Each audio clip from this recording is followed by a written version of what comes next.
swear or affirm under penalty of law that the testimony that you're about to give is the truth? Can you press the mic? Yes, I do. Thank you very much. You may put your hand down. Now, for the record, would you also please state your full name and your title and the agency you represent? I'm Charles Warren. I'm the Chief Financial Officer for Commonwealth Utilities Corporation. Thank you, Mr. Warren. Now, Mr. Warren, just to enlighten the members, as Chief Financial Officer, what is it you do, or what are you responsible for? The areas that I oversee at CUC include accounting, financial reporting, procurement, inventory, payroll, and billing, customer billing and receivables. Thank you. Revenues. Yes, sir. Thank you. You do understand that why you are here, or been asked to be a witness? I have what was on the subpoena, yes. Thank you.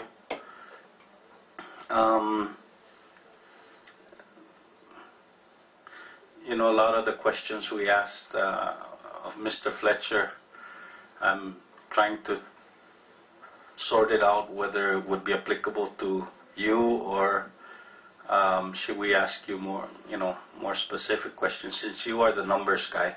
I think a relevant question that could be asked is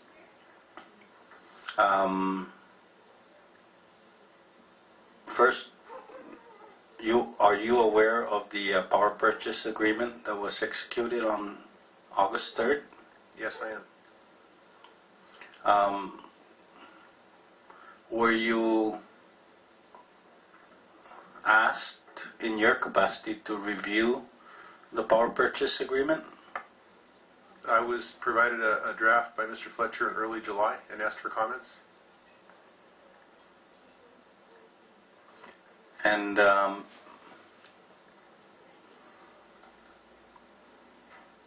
I am not sure. I think that may have been one of the documents. You did provide written comments to Alan, to Mr. Fletcher rather. I think I have in my notes one of the materials I asked for was a copy of an email that you had sent to Mr. Fletcher with your comments on the PPA. I don't think I have that with me, and that's why I asked for it. Deb, do you recall if that was or do you know if that document was provided to this body?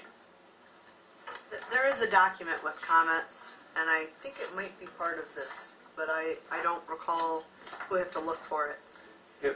My initial comments to Mr. Fletcher were basically the contract with word comments. I don't know what you call that. They're like little comment bubbles. Yeah, little comments off on the right-hand side, in the right-hand margin.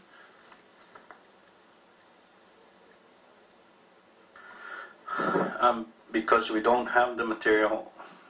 First of all, does any of the members have the Mr. Warren's comments? Okay, then maybe I can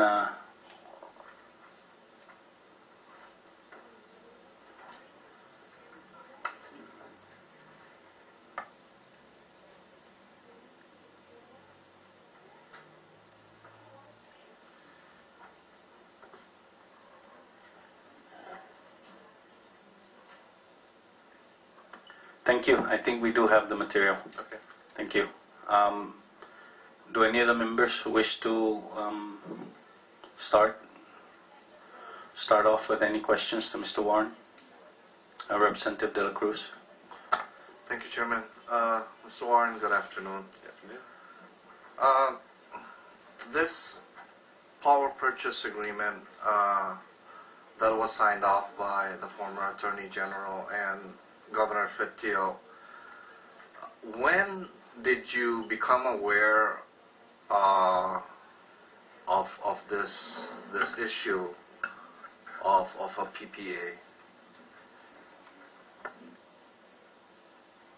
Well, it's a pretty broad question. Like I said, I had got a copy of the contract in early July. That was the first time that I was aware that there was some type of deal on the table.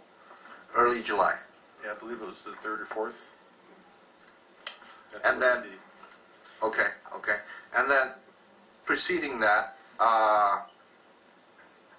you were involved in some meetings with certain individuals with regards to this proposed plan for a PPA?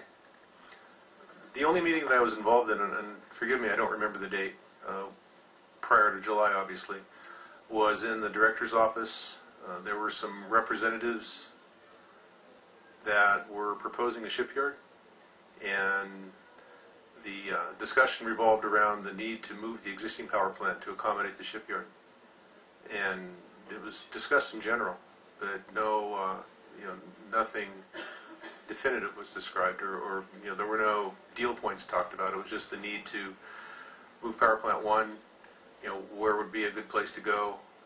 Where would the shipyard? Why does the shipyard need to be there? And basically, if the shipyard were built, the need to generate, I believe they told us an additional 20 megawatts of power that would be dedicated for the shipyard's use. Okay.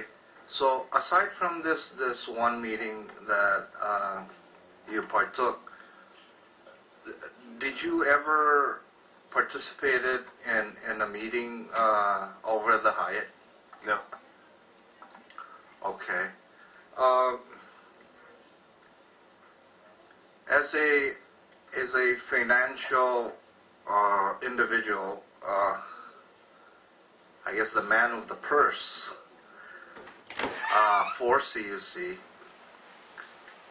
did you ever make any financial analysis as to the effect of such a proposal prior to this PPA being signed?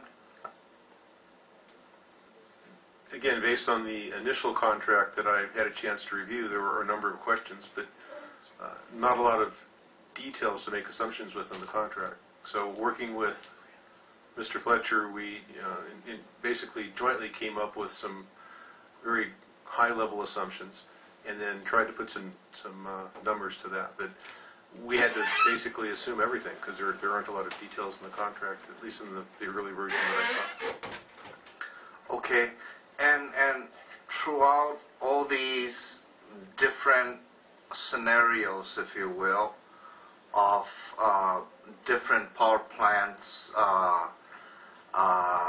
that may be proposed, the assertion by Governor Fittiel when he came back from his trip and stated publicly that the reason for him signing this contract was because this would bring down the rates, the kilowatt hour, to 18 cents. Would you agree to that assertion by Governor Fittiel? Based on your analysis, financial analysis. Right. The abbreviated, none of the abbreviated analyses that I worked on came out with that kind of number. Most of them were, the very optimistic one was we could potentially match our existing rate, and then it went up from there. And our existing rate is what, 30? Well, at the time we did the analysis, about 38 cents. 38 cents, so it never even came close to. Were you ever asked by the administration or the Attorney General's office for your input on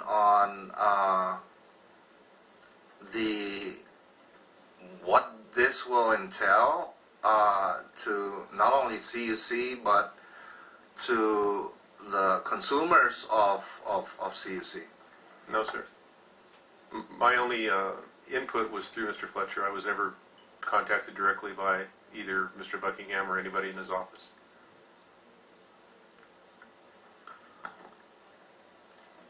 Do you know of anyone that had been asked for their financial,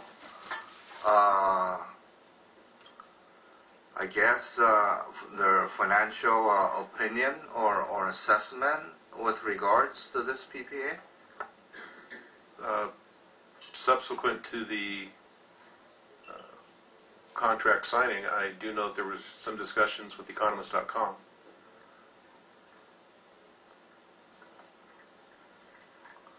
Do you know if economist.com was rendering their services to the administration with regards to the PPA? I know there were discussions about them doing the work. I don't think it ever was consummated. I don't think that they were ever engaged.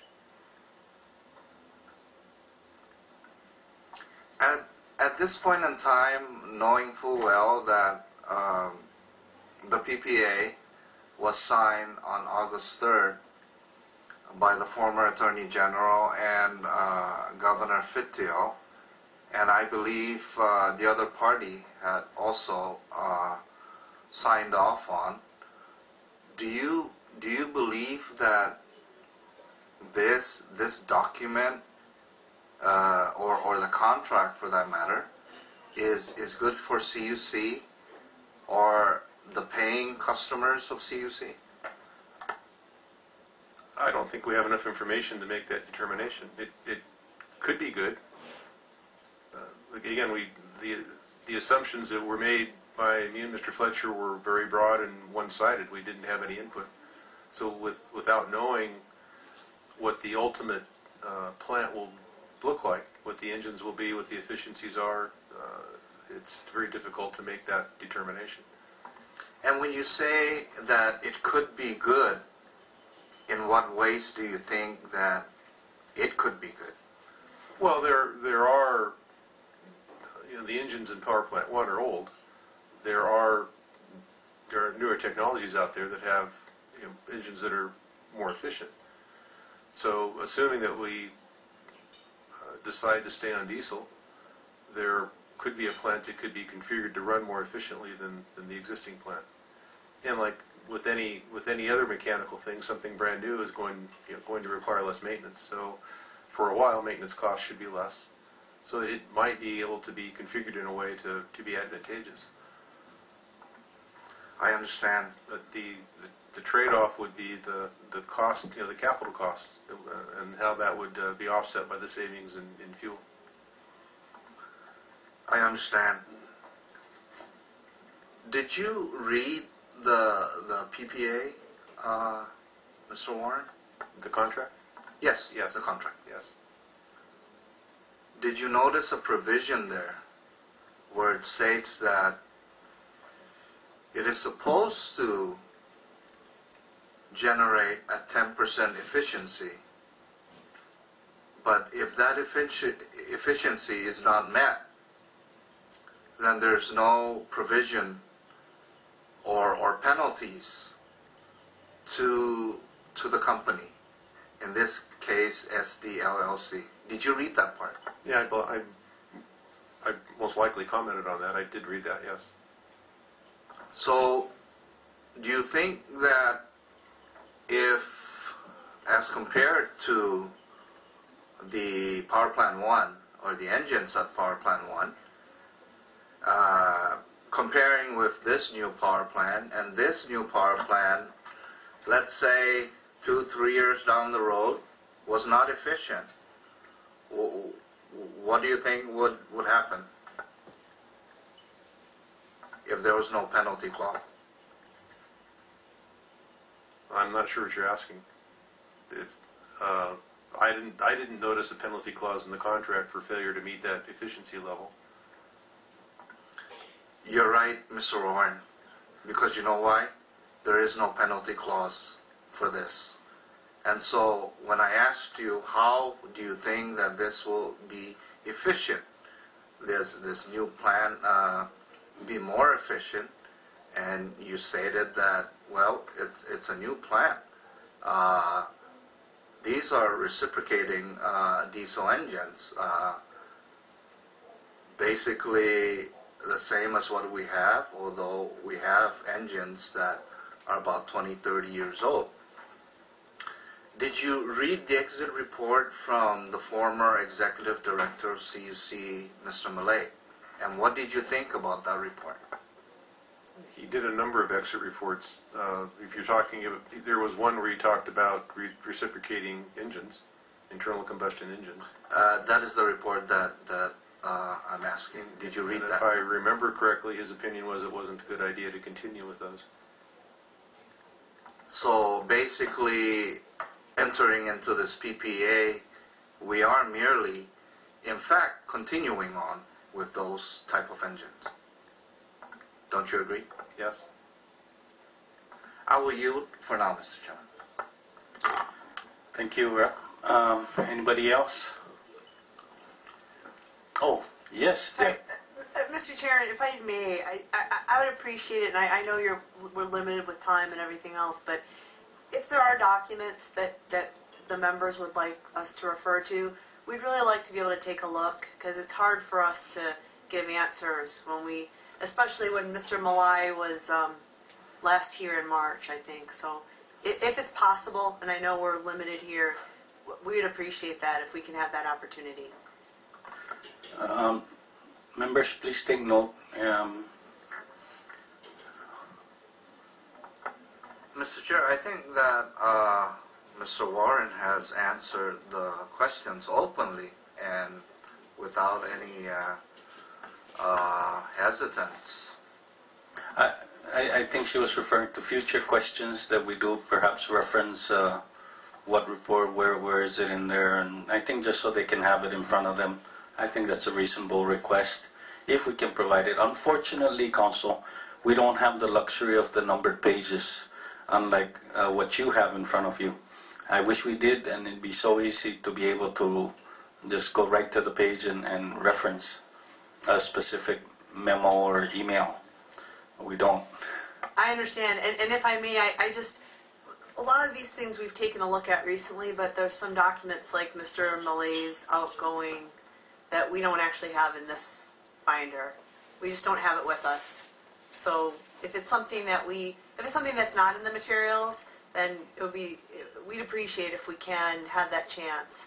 If it's in the materials, I think it's something a little bit closer that we probably have looked at recently. Okay, well, we don't know either what you have. We're assuming that everything that we have, you have. So why don't we just reference it and maybe, if you don't have it, everything we got came from CUC.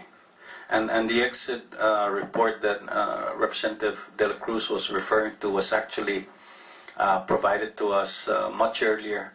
And we had that as a reference during our meeting with Mr. Fletcher at the Senate.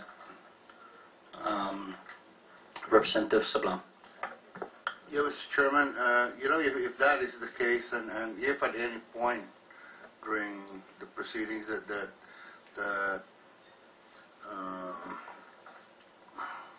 Mr. Warren or legal counsels need time to look at documents, and if you want to look at our copy, just please inform us, and we'll try to accommodate accordingly. Thank you, Representative. We appreciate that. Any other members? Maybe I won't ask. Oh, I yield to Representative Torres. Thank you, Chair. I believe that the Malay's exit report was already in the worldwide system. I got a copy from a median individual. So is that easy to print out? You're saying it was in the World Wide Web? Okay.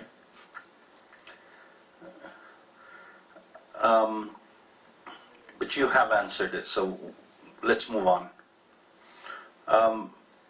Mr. Warren,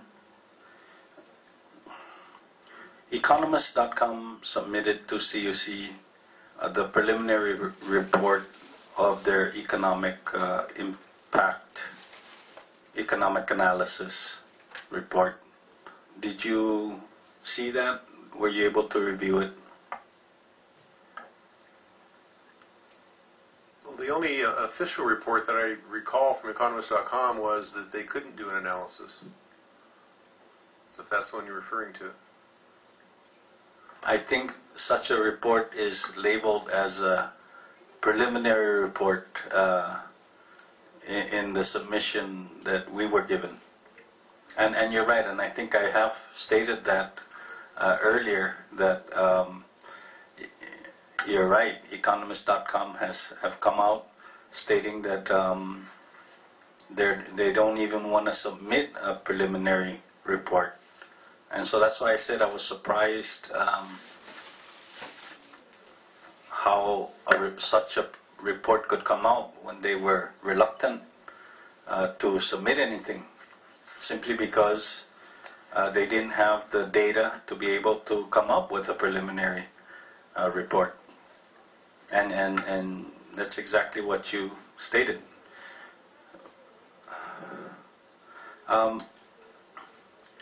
From the correspondence that we were provided, we did see that CUC made attempts to try to get data. I think there was correspondence to MAN Diesel in Singapore to try to get specifications for various types of diesel engines, just so they can use it as a model, I guess, to make projections, to be able to make determinations about energy efficiency of different types of diesel engines. I think Mr. Wallen Young was the CUC person that tried to look for those information, and then the CUC tried to use those available data to be able to come up with their own projections and impacts. Maybe as a layman, you can offer your views, professional views, roughly on at least some of the main points you found based on your review of the project, the available data that was there. What conclusion you can give us based on your professional review, given the limited data of this power purchase agreement? Well, again, as I said earlier, without knowing the specifics of the plant, it's difficult to draw a conclusion.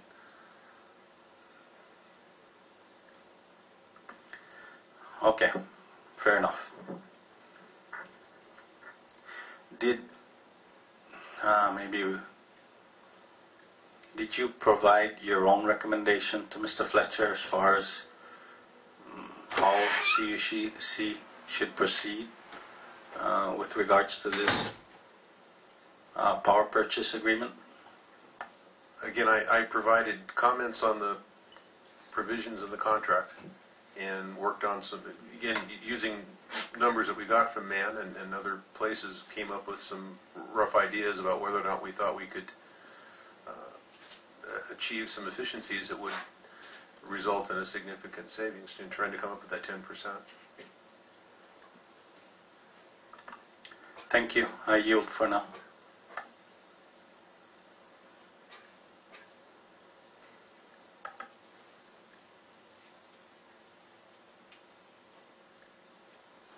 Vice, I think this would have been the person you should ask your the questions that you posed earlier to Mr. Fletcher, since he's the numbers guy, about the financial statement and the you're satisfied? Okay, thank you.